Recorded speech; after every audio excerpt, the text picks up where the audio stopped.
edukasi literasi kritis. Bareng aku Koni dan aku juga tidak sendirian nih. Kenalan dong guys. Halo, Adel. Halo, aku Adel. Halo, aku Citra.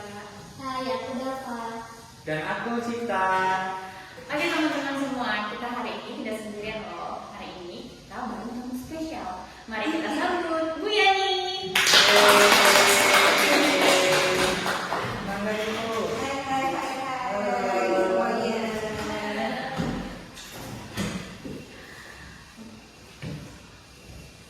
Oke Bu Yani, gimana nih kabarnya hari ini? Baik, alhamdulillah luar biasa.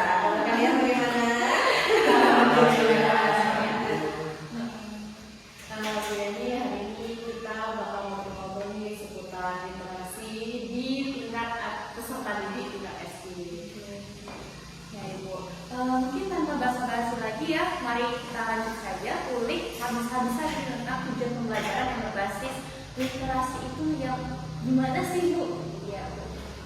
Tujuan pembelajaran yang berbasis literasi dasar itu tentunya yang membuat peserta didik itu terlatih untuk memahami, kemudian mereka bisa berpikir kritis gitu ya.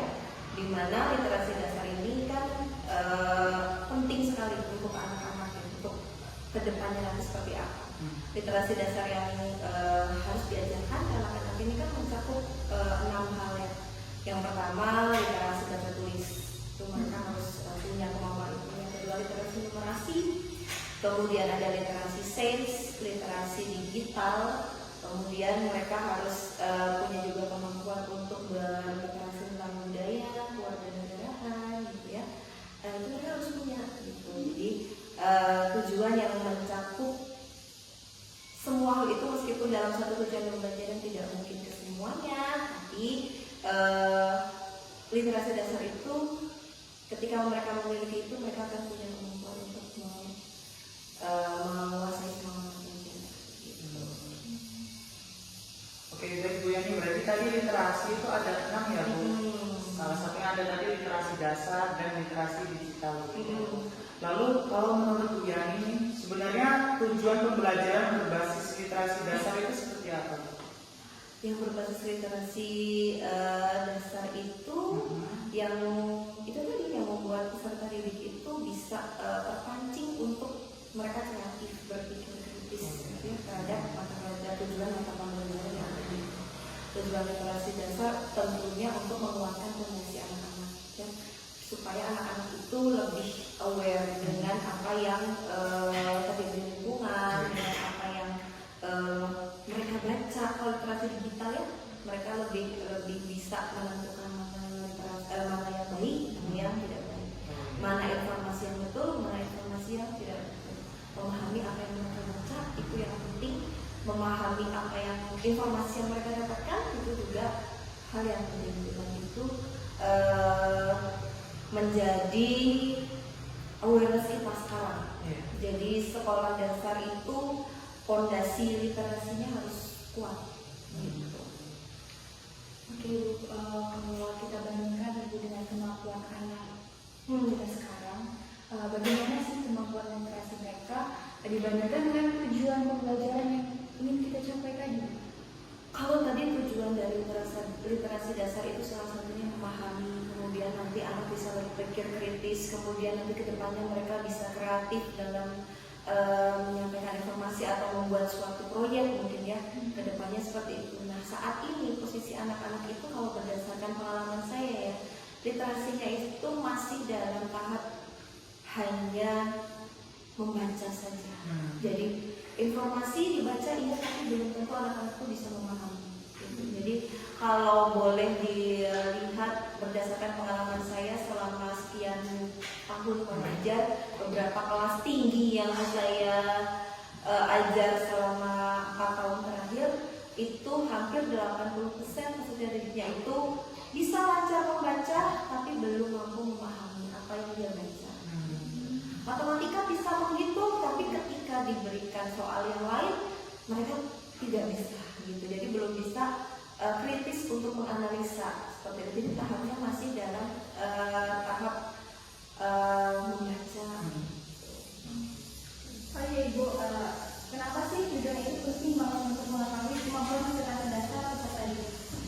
Tujuannya penting banget ya, karena kita harus tahu peserta didik yang kita pegang itu kemampuan literasinya sampai mana, dan kita harus melakukan apa untuk membuat mereka punya kemampuan yang menurut kita ini bisa untuk KKN-nya kita sendiri gitu. Jadi misalnya anak ini kemampuannya baru sampai itu, apa yang harus kita lakukan? Jadi kita harus memahami itu. Tentunya sebagai guru kita kan tidak hanya memberikan materi ya, kita harus bisa memberikan fondasi yang penting untuk anak ini bisa hidup di masa depan. Nah, salah satu fondasi yang penting itu adalah mereka harus punya kemampuan literasi dasar. Kalau berhubungan dengan uji kerja ya Ibu, seperti apa sih yang biasanya Ibu pilih dalam pembelajaran berbasis literasi ini? Kalau berbasis literasi biasanya seperti ini. Di beberapa materi pembelajaran itu kita awali dengan mereka membaca, gitu ya, membaca, lalu membaca teks, entah itu membaca layar yang ada di depan, membaca, kemudian kita tanya jawab, ya, basicnya ke situ. Kenapa? Karena kelas saya yang sekarang ini memang masih perlu pelan-pelan untuk memahami sesuatu. Jadi yang saya pilih hal pertamanya itu. Kemudian ketika setelah itu bisa diganti dengan misalkan menyaksikan video itu untuk melatih mereka memahami video pembelajarannya, mereka bisa nggak paham tentang itu. Nah, kalau sudah mereka sudah membaca, mereka sudah menonton video, biasanya kita ada temannya, mereka bisa kerja kelompok, mereka bisa berkolaborasi dengan temannya, saling sharing dengan temannya, seperti itu. Karena literasi itu kan tidak hanya membaca, menulis, gitu ya. Kita mendengarkan orang berbicara seperti ini, paham nggak apa yang saya maksud, itu kan juga termasuk literasi. Murid paham nggak ketika saya menjelaskan, itu kan juga termasuk literasi. Saya paham nggak pertanyaan murid itu seperti apa, itu juga berarti literasi. Ibu, tadi kan Ibu sudah menguraikan beberapa contoh yang bisa diterapkan di kelas sendiri literasi untuk anak-anak kita sekolah dasar. Nah, sekiranya ketika perlakuan itu sudah kita terapkan di kelas ini, sekiranya kriteria seperti apa yang menunjukkan bahwa literasi tersebut sudah berhasil sudah berhasil kita lakukan sehingga peserta didik juga semakin meningkat literasinya. Biasanya hal-hal apa yang menjadi patokan kriteria ini? Untuk membuat sebuah kriteria tentunya kan di awal tahun itu saya melakukan asesmen ya, asesmen diagnostik ke peserta didik ya, asesmen awal kemampuan mereka seperti apa. Dan itu bagi saya sangat penting. Seorang guru harus tahu di awal mereka bertemu dengan murid, kemampuan muridnya ini seperti apa. Dia sering ngomong nggak di kelas, dia sering tanya nggak di kelas. Kalau nggak tahu dia tanya nggak. Terus selain kemampuan akademis yang bisa kita lihat dari rapat ya, di awal kita bisa melakukan assessment, dan itu banyak ragam assessmentnya. Dari situ saya punya catatan. Nah, tingkat keberhasilan itu saya lihat dari catatan gitu. Jadi saya membuat rubriknya itu yang bisa membuat saya melihat anak ini dari catatan awal saya sudah ada peningkatan atau belum. Gitu. Misalnya anak ini ternyata jarang berbicara di kelompoknya misalkan. Kemudian itu saya dapat dari mana? Misalkan dari guru sebelumnya. Di kelas 5 ternyata setelah berjalan anak ini sudah bisa berani mengungkapkan pendapat di kelompoknya. Oh juga, kita ada peningkatan. Nah, hal seperti itu menjadi salah satu ukuran keberhasilan gitu, dari berbagai ragam teknik yang dilakukan. Tentunya ukuran keberhasilan itu juga dari berbagai rubrik yang sudah kita buat sebagai guru gitu, terhadap tujuan pembelajaran yang sudah kita tetapkan. Jadi kan tujuan pembelajarannya apa, dan tujuan pembelajaran itu kita buat rubrik. Nah, kalau sudah kalau rubriknya itu anak itu bisa mencapai semua rubrik itu, berarti tujuan pembelajaran kita tercapai. Jadi asesmen awal sendiri terkait literasinya juga Iya, sangat tidak hanya terkait dengan gaya belajar, minat belajar, gitu ya. Kemudian kemampuan awal peserta didik, misalkan anak ini bisa materi IPA sampai mana, matematika sampai mana, gitu. Tapi kemampuan literasi dasarnya juga harus dijaga. Nah, gimana sih cara menarik perhatian siswa agar mereka secara aktif dapat meningkatkan kemampuan literasi mereka? Ada nggak sih Bu contoh aktivitas seru yang bisa bikin mereka itu semangat? Kalau contoh aktivitas seru pasti tergantung sama kelas masing-masing ya. Saya tidak bisa menjudgment saya aktivitas yang saya sampaikan itu seru apa enggak, nanti di kelas yang lain juga. Kalau di kelas saya anak-anak itu karena mereka kinestetik ya, jadi saya lebih sering untuk memberikan mereka kegiatan literasi yang basicnya itu permainan gitu. Jadi pernah satu kali itu kita, karena saya ingin melatih mereka untuk kreatif dalam membuat cerita gitu ya, kita buat berkelompok, kemudian mereka di kelompok A, kelompok B, kelompok C gitu ya, ada 3 kelompok, kemudian ada satu kertas di depannya, kemudian mereka membuat cerita bersambung. Jadi satu orang maju, dari kelompoknya maju, diberi waktu sekian detik, kemudian mereka harus kembali lagi ke belakang, temannya melanjutkan ceritanya, balik lagi ke belakang gitu. Jadi itu salah satu kegiatan yang bikin mereka itu bisa terlatih untuk satu, kreatif membuat kalimat gitu ya. Yang kedua, nyambung nggak kalimatnya dengan kalimat temannya gitu ya. Kemudian yang ketiga, nyambung nggak alur ceritanya dari awal sampai akhir gitu. Jadi itu salah satu saja kegiatan yang pernah saya lakukan untuk membuat mereka itu tertarik. Oh ternyata saya nggak harus literasi itu harus membaca yang sangat banyak gitu ya, atau nggak melulu tentang baca materi pelajaran gitu, tapi kita bisa mengemas itu dengan permainan-permainan gitu. Dan tentunya setelah itu kita menjelaskan kepada mereka maknanya apa gitu, kenapa kalian membuat ini, apa yang akan dilatih. Nah itu mereka juga harus tahu. Jadi kembali lagi ke inti dari pembelajaran itu kan menyenangkan dan bermakna. Di akhirnya harus ada makna yang mereka ambil. Baik Bu, berarti Bu Yani dalam belajarkan literasi itu nggak melulu hanya mengasih teks gitu aja, karena itu kan jadinya juga membosankan gitu ya. Berarti dikemas dalam suatu permainan gitu ya, biar anak-anak juga lebih interaktif gitu ya. Lalu Bu, kalau dalam kehidupan nyata itu biasanya seperti situasi apa yang bikin literasi itu penting banget buat anak-anak Bu? Kalau di kehidupan sehari-hari, kenapa literasi itu penting sekali untuk anak-anak? Yang pertama, mereka bisa mempelajari semua mata pelajaran bahkan tanpa guru ada di situ kalau mereka punya kemampuan literasi dasar. Gitu ya. Sekarang beredar materi itu nggak cuma di buku kan, di internet banyak sekali. Nah, ketika mereka punya literasi dasar, mereka akan bisa mempelajari semua itu dengan bijaksana, ya, dengan pemahaman yang benar, gitu. Mereka akan bisa memilih, gitu. Oh ini informasinya betul, oh ini informasinya kok agak meragukan, coba saya cari informasi yang lain, cari sumber yang lain, gitu. Itu kemampuan literasi dasarnya berarti sudah terlatih, gitu ya. Satu itu, mereka konteksnya sebagai anak-anak gitu ya.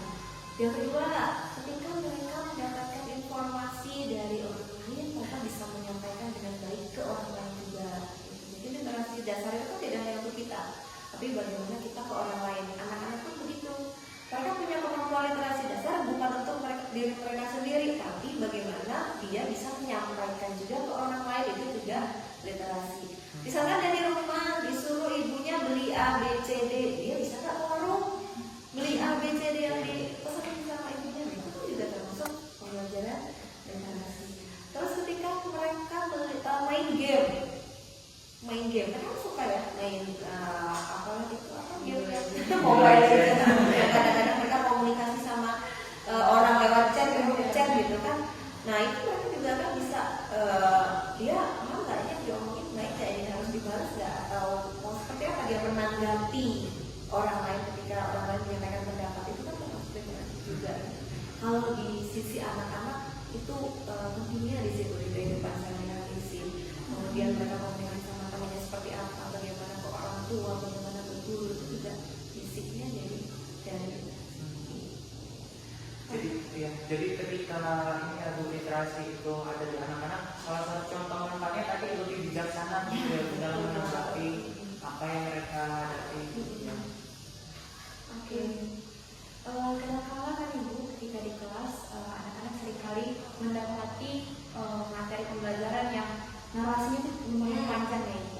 Nah, Ibu sendiri ada tips tidak Bu, agar pembelajaran yang berbasis literasi tadi terasa menarik dan tidak membosankan gitu Bu? Oke. Kalau pembelajaran kebetulan saya tidak pernah ngasih anak-anak teks bacaan yang panjang. Yang saya lakukan adalah membuat rangkuman dalam bentuk misalnya kotak-kotak gitu ya, sudah dirangkum gitu. Kemudian fishbone gitu ya. Kemudian dengan gambar-gambar gitu. Saya lebih senang seperti itu. Jadi ketika mereka diskusi, saya memberikan mereka KPD dan bahan ajarnya itu bukan dalam bentuk teks panjang dari atas sampai bawah gitu. Jadi ada misalnya di satu kertas itu ada potongan, ada kotak gitu ya, di sini nadanya tentang ini tapi sudah dirangkum, dan ini juga sudah dirangkum. Jadi ketika anak mengisi KPD-nya, mereka melihat bahannya itu sudah menarik duluan gitu, tidak putih terus ada tulisan hitam banyak gitu kan. Maksudnya saya aja kalau baca banyak-banyak tuh pusing gitu. Jadi dirangkum dengan warna-warna yang beda gitu. Nah, itu sih salah satu triknya. Kemudian yang kedua itu lebih seru kalau karena anak-anak itu sekarang lebih suka nonton gitu ya, kemas dalam video pembelajaran. Atau saya pernah itu minta anak-anak untuk merangkum, tapi merangkumnya itu dalam bentuk gambar. Boleh gak Bu gambarnya itu cuma orang lidi yang lagi ngomong, silakan gitu. Jadi misalkan kemarin itu materi apa ya waktu di semester 1 itu saya minta mereka menjelaskan tentang materi apa gitu. Terus saya coba buat dalam bentuk gambar, dalam bentuk yang kreatif kalian seperti apa rangkumannya, jangan hanya tulisan saja.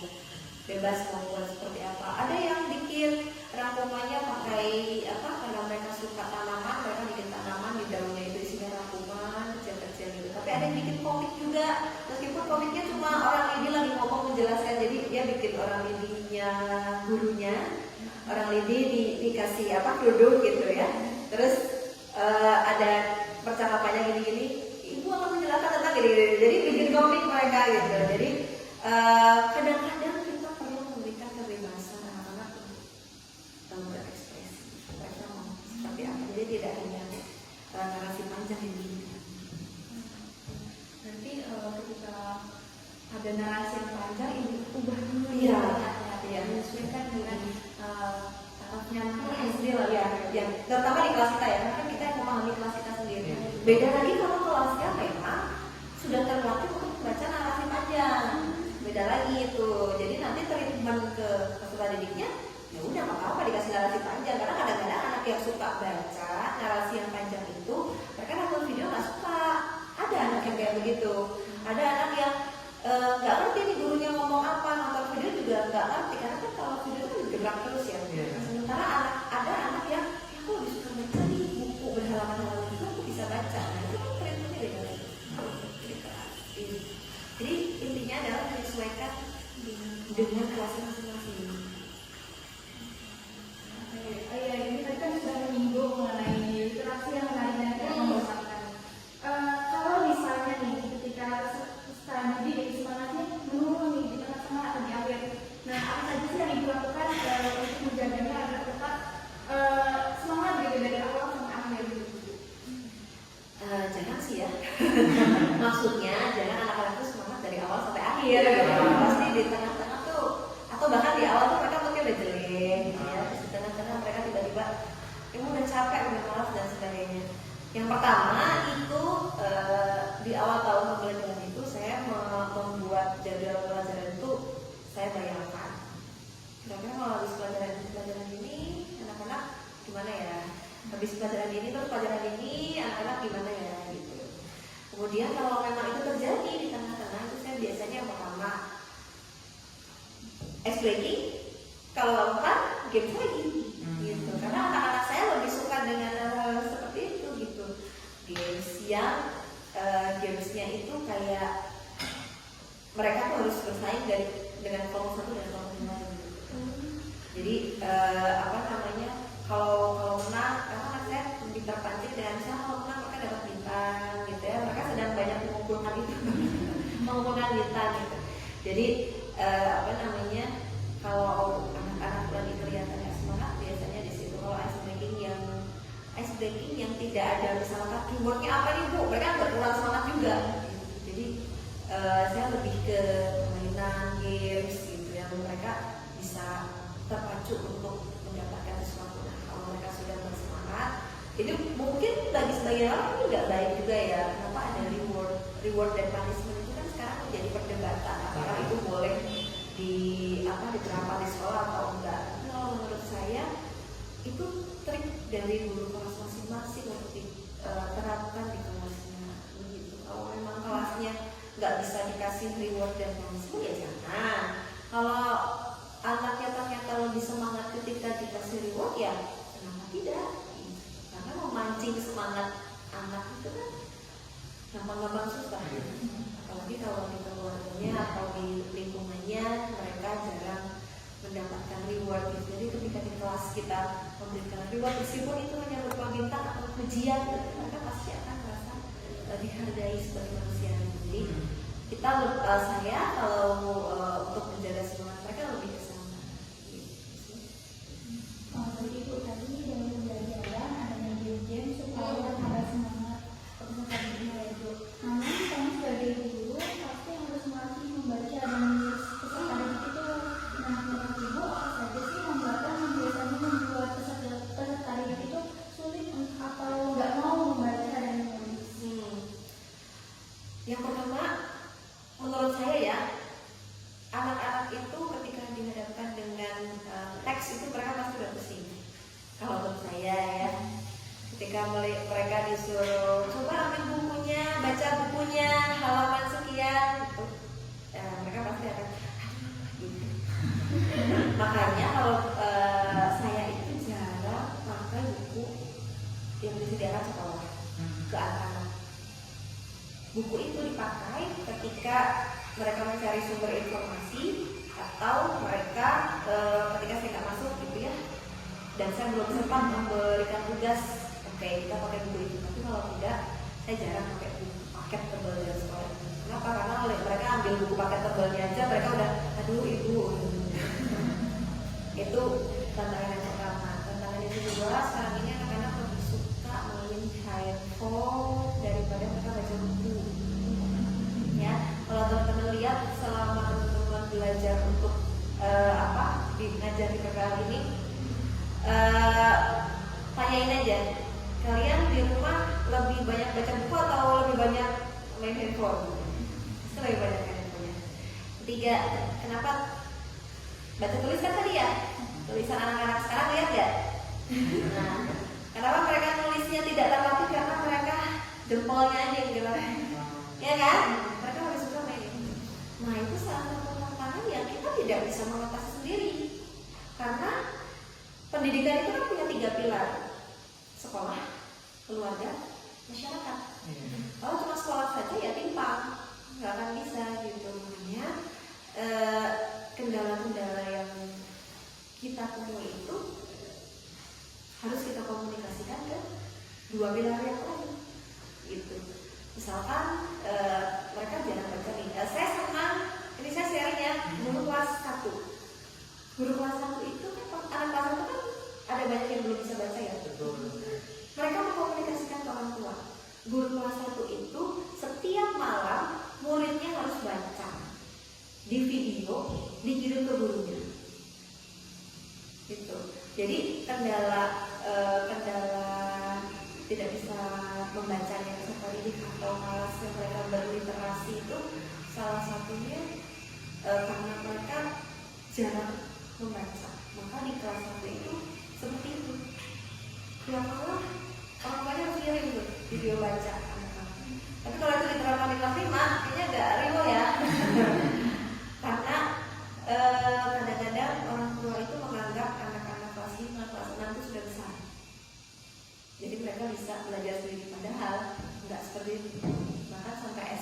apapun harus diingatkan untuk belajar. Gitu. Jadi itu yang harus dikomunikasikan. Tadi kita nanya itu jarang, kenapa anak-anak sekarang kemampuan literasinya tidak sesuai dengan harapan kita, bahkan peringkat PISA sekarang keberapa? Coba dicari ya. Masih rendah sekali. Nah itu kenapa ya? Itu karena anak-anak itu tidak terbiasa, tidak punya kebutuhan untuk membaca. Mereka nggak punya kebutuhan untuk aku harus baca nih. Gitu. Kenapa mereka tidak punya kebutuhan, tidak punya rasa happy, tidak punya keinginan untuk membaca buku? Nggak ada contoh di keluarga.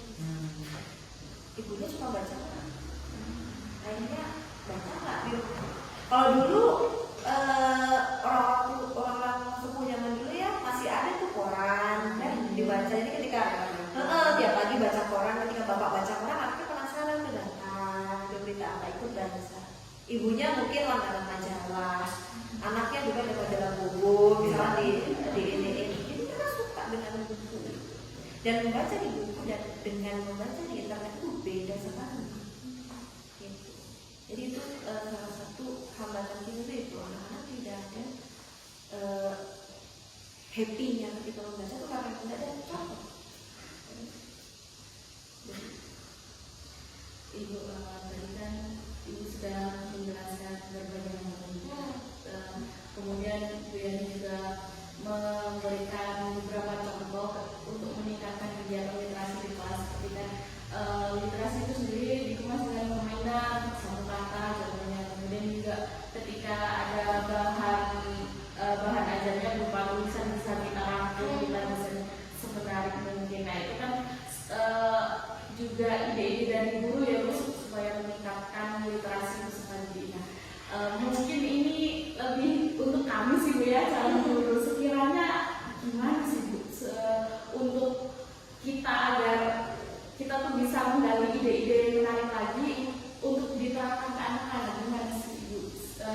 Mungkin untuk kita semua ya, ini terutama nantinya yang kita akan terjun ke sekolah, mungkin ada tips dan triknya gitu. Bagaimana calon guru atau guru yang nanti bisa punya ide kreatif untuk membelajarkan literasi dasar anak-anak, itu pertanyaannya kan? Nah, saya balik pertanyaannya, gurunya sudah suka baca belum? Jadi harus dari gurunya dari kita dulu.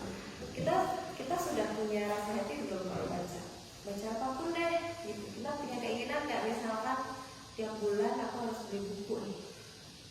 Dari investasi ke sana belum? Kan gitu. Kembali lagi kita mau ngajarin ke anak-anak, tapi kita nggak suka baca buku. Ya gimana anaknya bisa baca buku, gitu kan? Itu kan tidak hanya ke diri kita, ke murid ya. Nanti kita ke anak-anak kita. Itu kan begitu. Kita pengen anak kita punya literasi dasar, tapi ibunya nggak suka baca buku, kan gitu ya. Buku apapun, nggak apa-apa. Mau novel, misalnya kita suka baca novel. Jadi kita anak-anak lihat, kita membaca, gitu. Dan dari situ kita akan tertarik untuk mencari ide-ide kreatif. Kita akan dapatkan di banyak platform sekarang, banyak ide kreatif di sana. Tapi basicnya kita harus suka dulu baca, gitu. Karena dari kita membaca kita bisa kasih informasi yang banyak ke peserta didik. Kan kalau di kelas itu kita nggak, di kelas itu kita tidak hanya memberikan materi pelajaran pada hari itu, tapi kadang-kadang ada pertanyaan anak-anak yang mereka dapat di TikTok, yang mereka dapat di YouTube, yang ditanyakan ke kita gitu. Ibu, apa namanya, Presiden Amerika sekarang siapa? Tiba-tiba anak-anak tanya gitu. Kalau kita tidak punya informasi, kita mau gimana? Bukan berarti kita harus tahu segala hal gitu ya. Tapi kan kita setidaknya informasi-informasi yang semacam itu kita tahu. Jadi ketika anak-anak bertanya tuh hal-hal kekinian, setidaknya guru itu tahu. Karena lagi suka apa? Karena lagi suka velocity. Kelas kegiatan pembelajaran yang ada velocity-nya gitu kan? Gitu.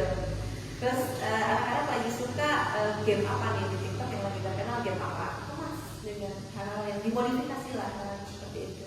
Jadi ide-ide kreatif itu sebetulnya muncul dari diri kita sendiri. Kalau kita nggak ide kreatif saya, ya kan? Karena menurut Citra mungkin, aduh ini kurang cocok nih, ini bisanya muridnya begini, kayaknya idenya bagusnya diginiin sih. Gitu. Plug ide saya nggak mungkin bisa, gitu. Pasti ada modifikasi yang lain. Jadi ide kreatif itu datangnya dari setiap guru sendiri. Setiap guru sendiri datangnya dari mana? Dari diri kita tuh datangnya dari mana? Dari kebiasaan-kebiasaan yang sudah kita lakukan. Kalau kita biasa di kelas masuk, duduk, buka halaman sekian, ya itulah berarti yang akan terjadi, idenya akan mampet. Tapi kalau kita terbiasa untuk menganalisis peserta didik, cari cara, cari ide, baca ke sana, baca ke sini, ngobrol sama orang, terus kita rangkum di sini, kita modifikasi. Nah, itulah jadi kebiasaan baik kita. Jadi kedepannya ide-ide itu akan muncul sendiri. Lebih dari itu apa namanya, kembali ke diri kita. Betul. Jadi kita harus memindahkan literasi diri kita sendiri, nanti ide itu akan muncul dengan sendirinya. Gitu. Kemudian ada baru kegiatan belajar yang bisa mengumpulkan Munculkan apa?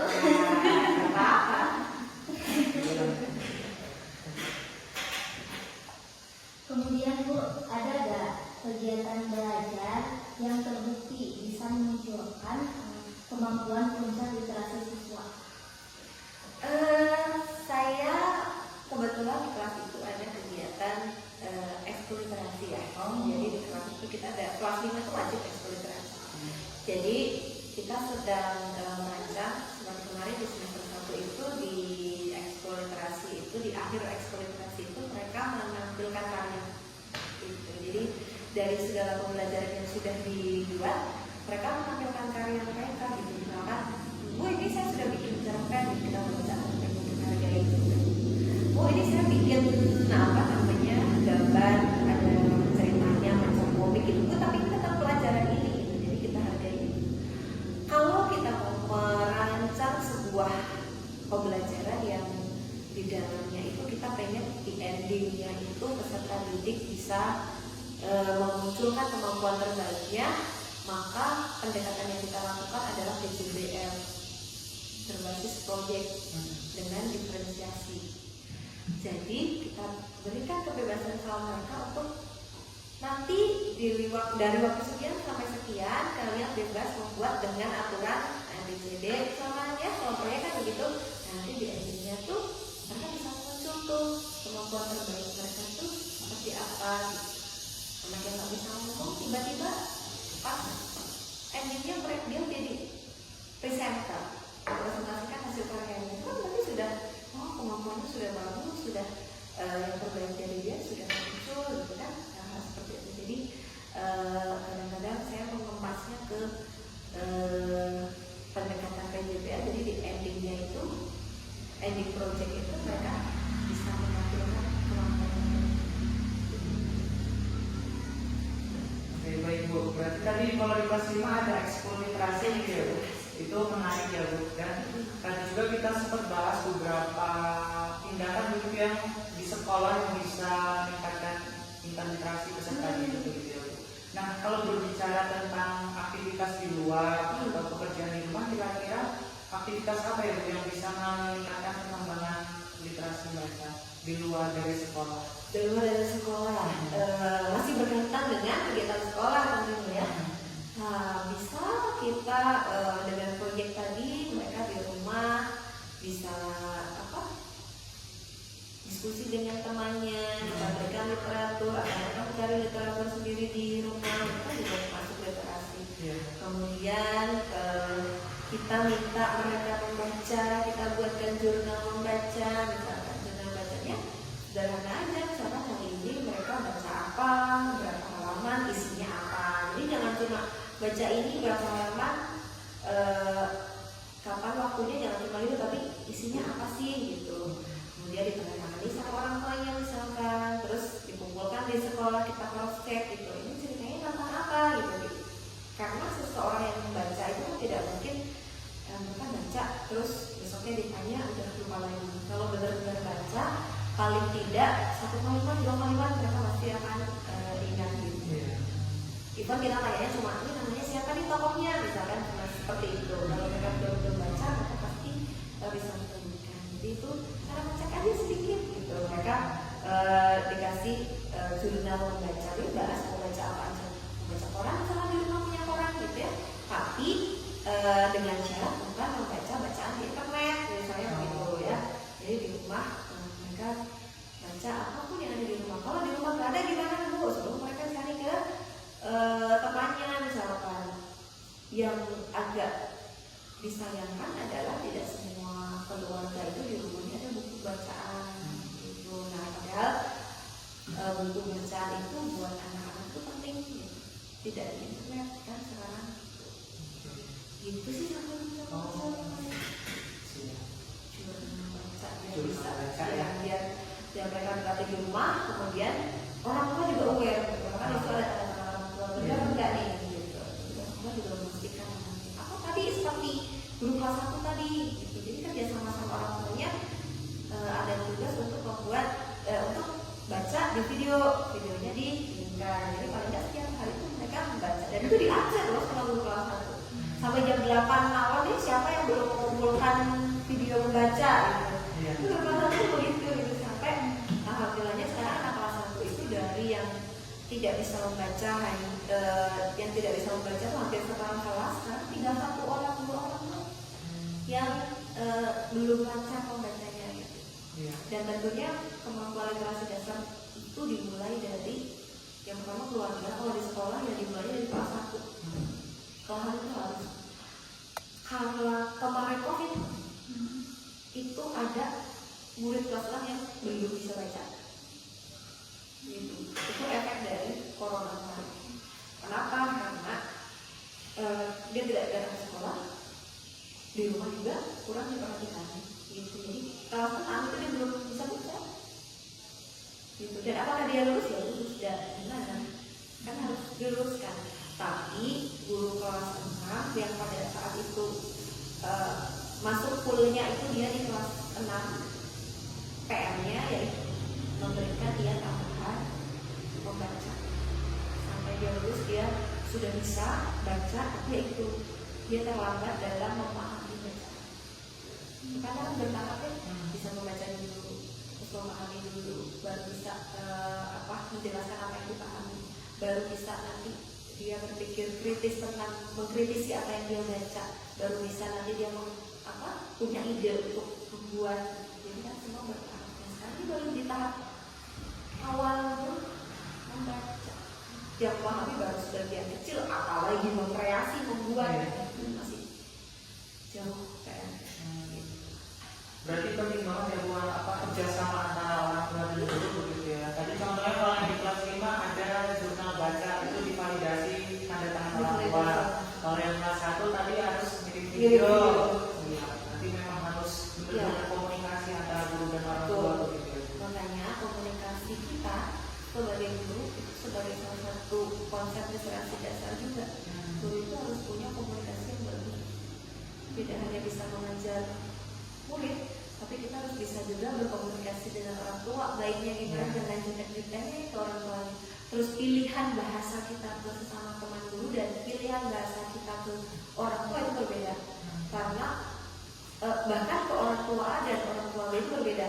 Karena kan basic pendidikan mereka berbeda, basic lingkungan mereka berbeda.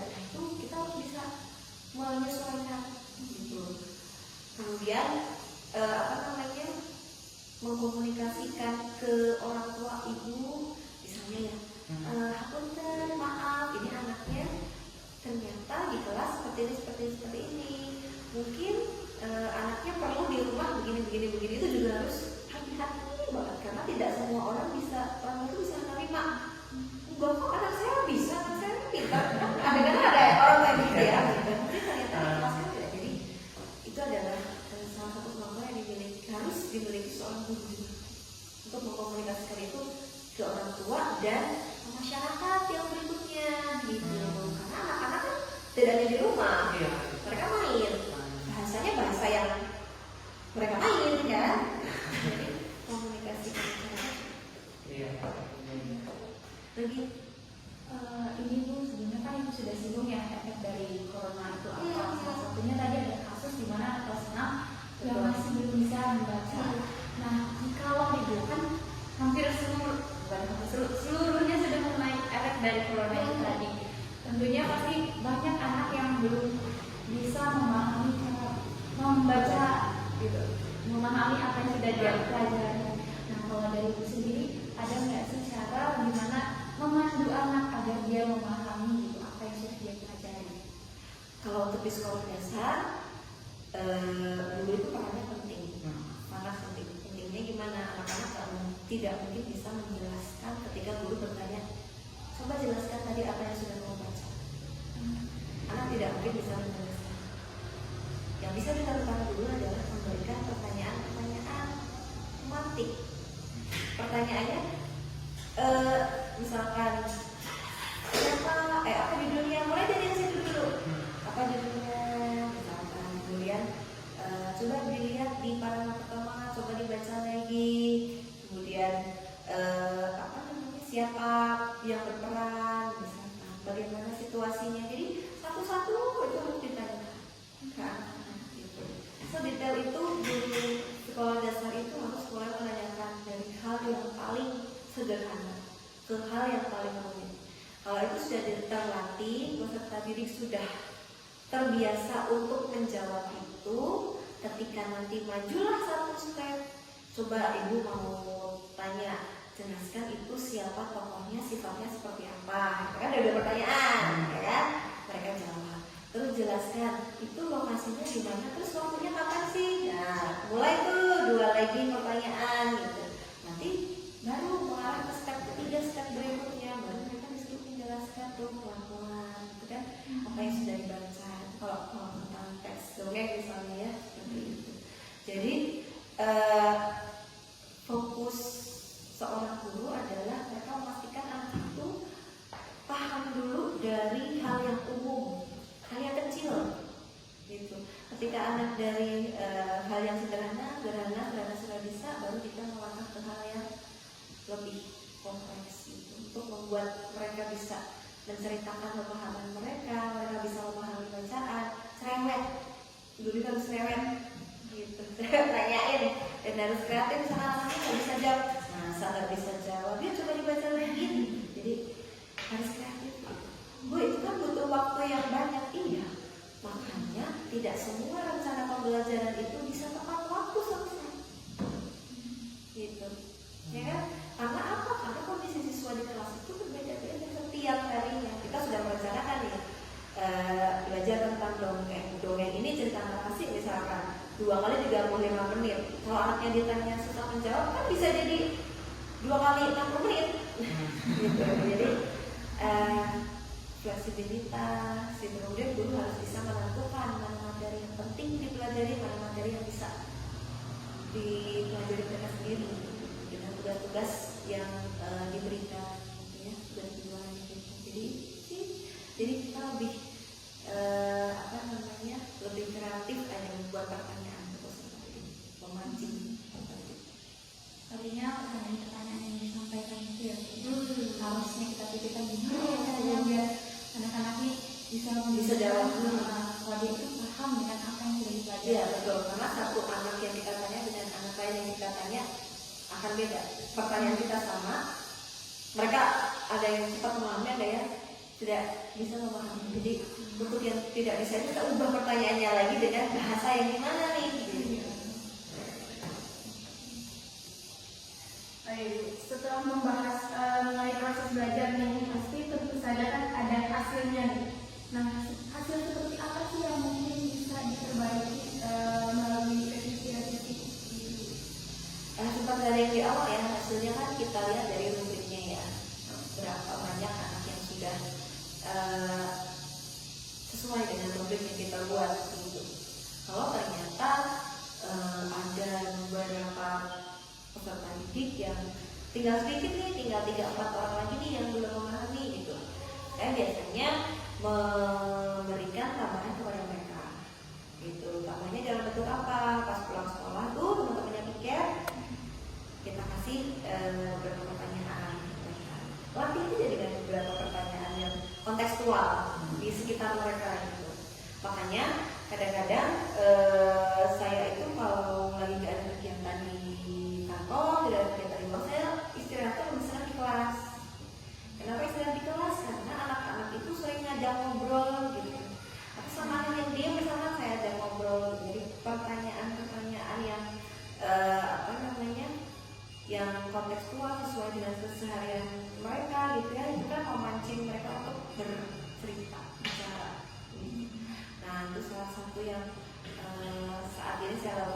langkah sederhana, belum apa ya, belum sesuatu yang mungkin bisa mengubah sistem pembelajaran gitu ya. Cuma saya menyesuaikan dengan kebutuhan peserta didik sekarang.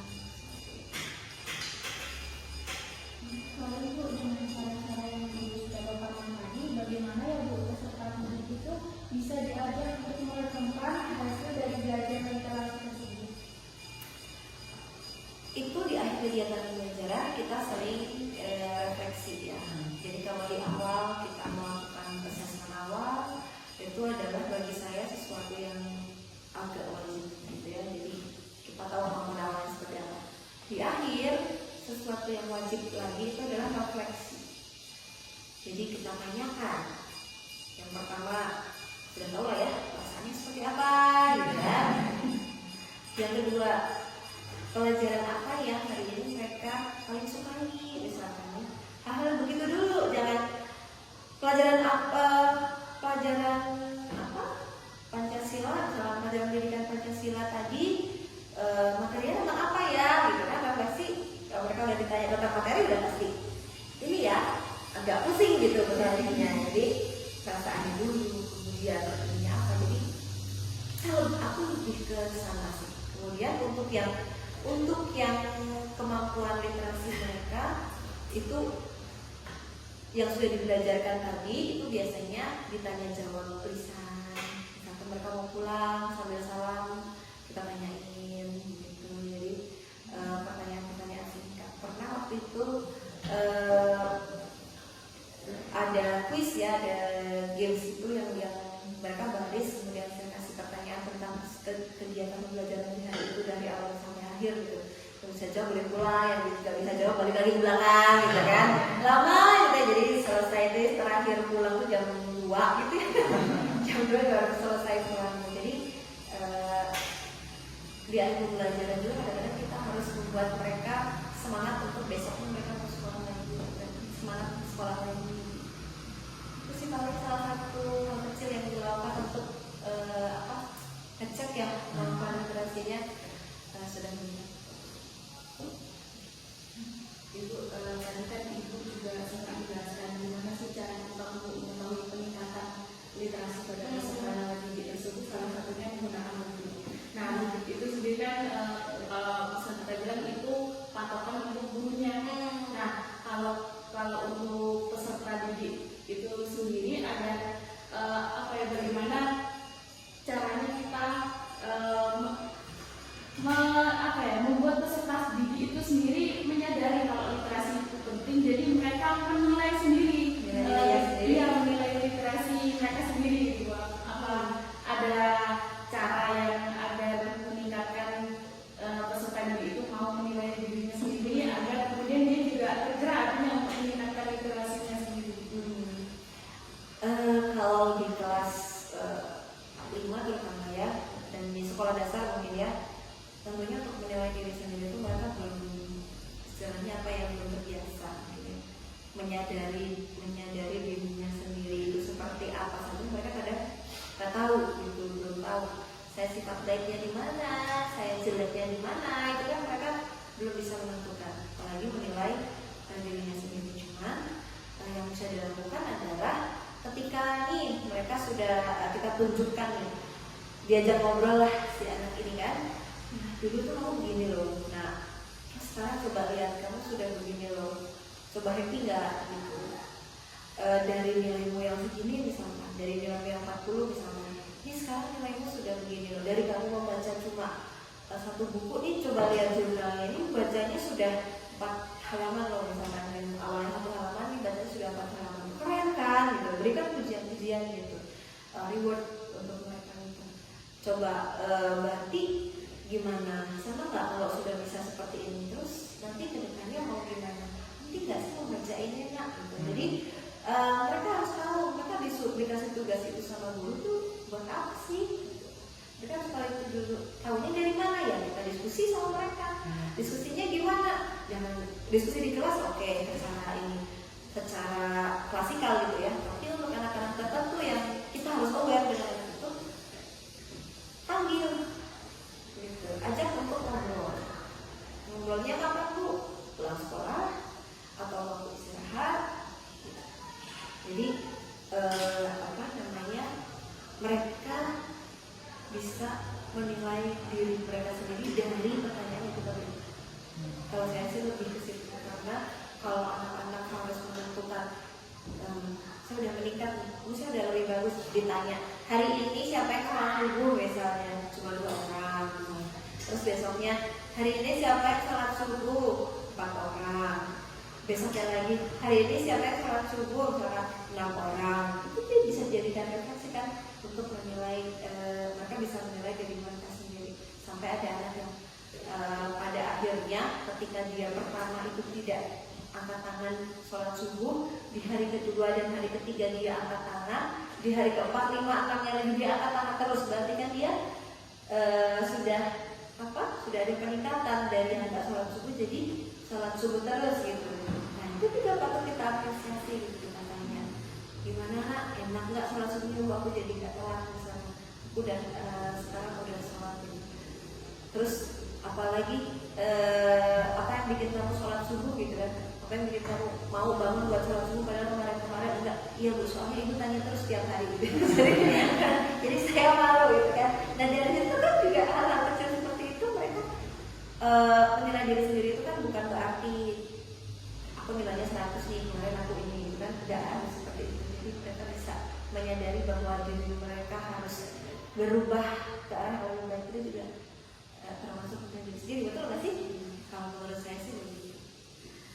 Jadi kalau untuk peserta di tingkat sekolah dasar itu perlu adanya Bimbingan untuk menilai diri sendiri, kemudian diiringi dengan reward, kemudian apresiasi gitu, agar mereka juga terus memperbaiki diri, terutama di aplikasi. Kemudian bagaimana Bu cara siswa melakukan evaluasi mandiri untuk mendukung masa depan belajarnya?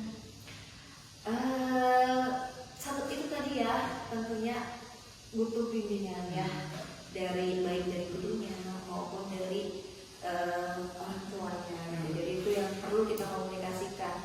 Yang sekarang ini saya tertarik sekali adalah kemarin itu ada di internet itu ada tersebar itu cara penerimaan raport yang anaknya menjelaskan sendiri hasil raportnya, lihat ya.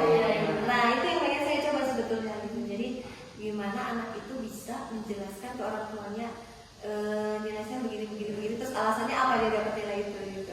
Saya pengennya seperti itu, tapi kan tentunya itu butuh prosesnya. Dari yang mereka latihan dulu presentasi, mereka sudah harus berani dulu presentasi di depan ini teman-temannya seperti itu. Jadi untuk bisa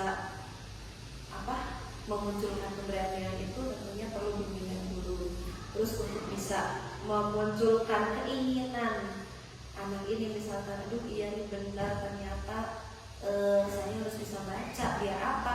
Biar saya kalau temennya WA ngerti gitu. Nah itu kan kita juga harus membimbing anak itu, orang tua harus membimbing anak itu.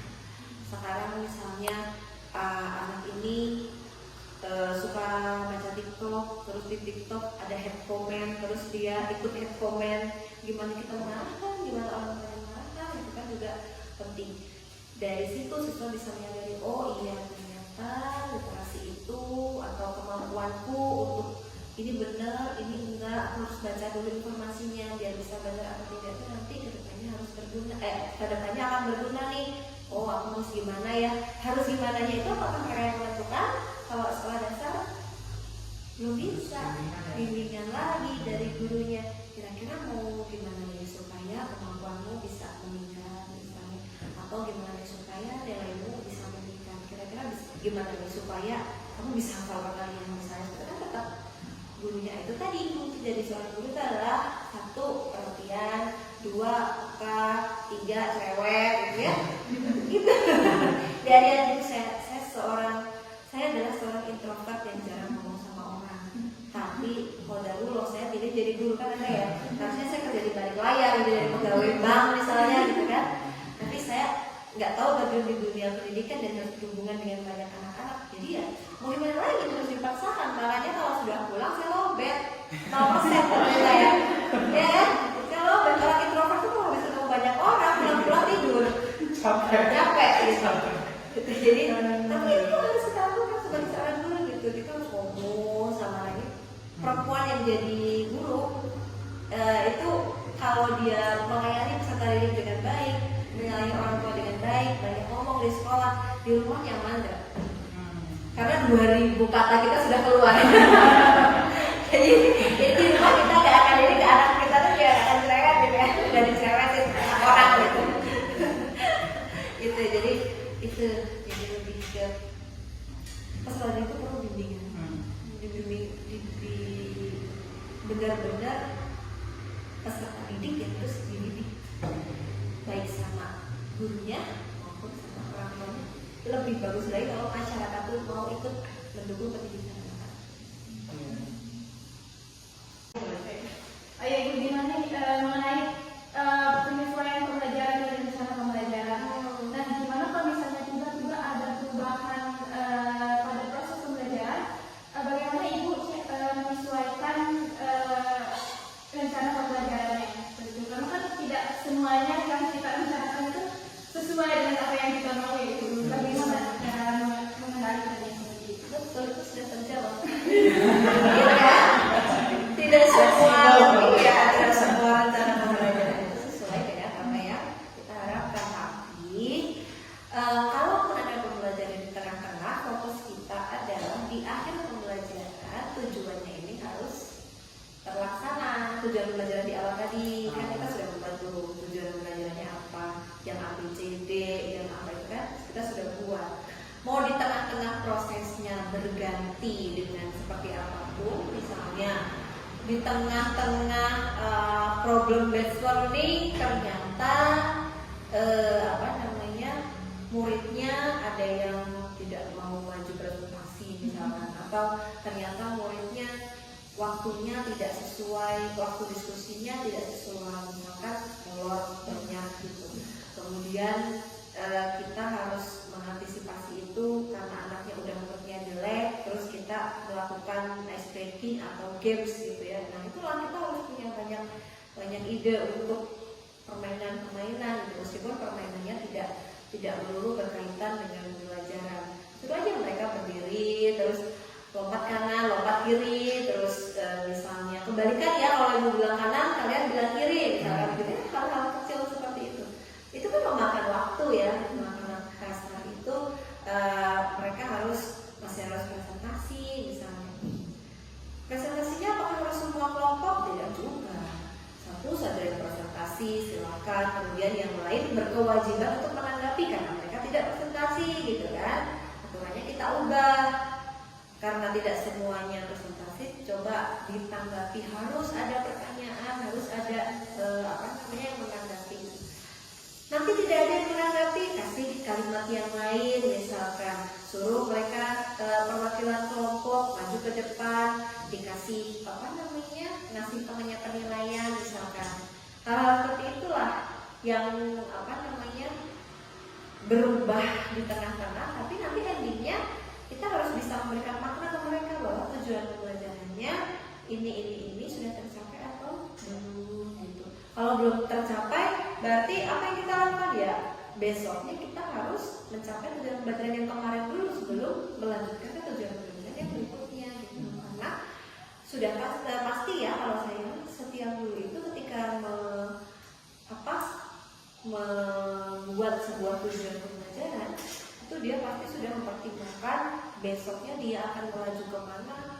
Basicnya adalah tujuan pembelajaran yang ini gitu. Jadi kalau tujuan pembelajaran yang A ini belum tercapai, dia mau melanjutkan ya nggak akan bisa. Misalkan penjumlahan, tujuan pembelajarannya tentang penjumlahan. Ketika belum selesai tujuan pembelajaran itu ya dia nggak akan bisa melangkah ke perkalian gitu, karena basicnya perkalian kan penjumlahan yang berulang-ulang kan. Jadi guru itu kan kalau bikin tujuan pembelajaran pasti ini nyambung ke sini. Termasuk kegiatan pembelajaran yang berbasis literasi. Ketika mereka disuruh membuat cerita, misalkan bisa di kelompok itu mereka disuruh membuat desain cerita misalkan. Kalau itu belum tercapai, tidak mungkin mereka bisa melanjutkan ke paragraf sebuah cerita misalnya. Jadi nggak apa-apa dalam hari itu kita tidak sesuai dengan modul ajar yang kita buat, tapi tujuan pembelajarannya harus tetap tercapai. Ibu, dan yang terakhir, di samping cara menyesuaikan dengan kegiatan yang telah dilakukan itu, bagaimana ya Bu cara mengatur kegiatan literasi supaya berjalan lebih efektif? Oke, kegiatan literasi itu tidak bisa kita lepas materi literasi, tidak bisa. Kegiatan literasi itu sebetulnya di semua mata pelajaran itu ada. Gitu. Jadi caranya biar lebih efektif menurut saya yaitu kita sesuaikan dengan kebutuhan peserta didik.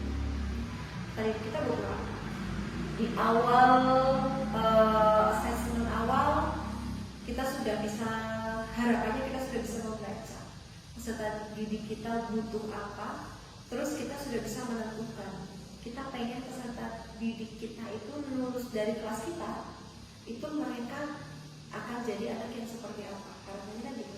Misalkan di awal mereka belum bisa memahami, jangan muluk-muluk ketika lulus dari kelas 5 misalkan naik ke kelas 6 mereka sudah bisa bikin cerpen, enggak gitu juga ya. Atau mereka sudah bisa merangkum materi IPAS misalnya, enggak gitu juga. Jadi kita harus punya target, ini anak ini nih baru bisa baca segini tapi dia belum bisa menyampaikan isinya apa. Maka mungkin target kita di kelas 5 itu adalah membuat anak ini tuh setidaknya kalau ditanya siapa tokohnya dia bisa. Jadi kita punya asesmen awal, kita punya target, proses di tengah-tengahnya itu kita sesuaikan dengan kebutuhan siswa pada saat peserta didik pada saat. Karena apa? Peserta didik itu masih juga. Kadang-kadang di awal mereka suka game, di tengah-tengah mereka bosan, terus gimana? Kan harus cari kegiatan yang lain. Ketika di tengah-tengah mereka sudah bosan dengan game, mau keluar misalnya, gitu. Kita suruh mereka wawancara ke masyarakat, ketok pintu orang ditanya bisa gitu kan?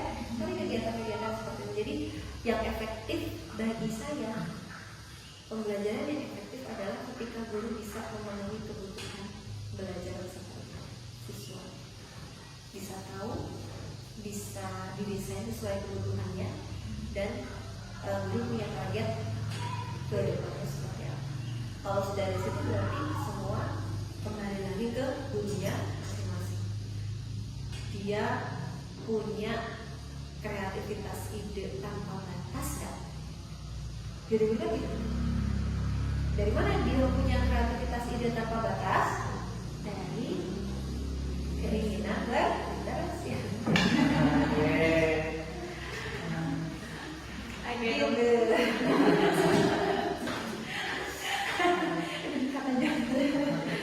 Oke, luar biasa ya pembicaraan kita pada hari ini. Dan sangat membuka wawasan kita juga. Terima kasih kepada Ibu Yani atas cerita, insight, kemudian tips-tips praktisnya yang super keren yang di-sharing di hari ini. Setuju banget sih. Contohnya pembahasan kita dari mulai tujuan pembelajaran literasi, terus ada tantangan di lapangan juga. Selain itu yang gak kalah pentingnya ada strategi yang kreatif. Itu sangat luar biasa, keren banget sih. Oh ya, dan semoga teman-teman pendengar juga bisa dapat inspirasi baru untuk terus semangat mengembangkan literasi di kelas masing-masing ya. Dan jangan lupa, literasi bukan soal baca, tapi juga memahami, berpikir kritis, memahami dunia, dan menjadi pembelajar sepanjang hayat. Terima kasih juga buat kalian yang telah mendengarkan podcast ini sampai akhir. Sampai jumpa di kesempatan lainnya. Stay semangat, tetap belajar, dan terus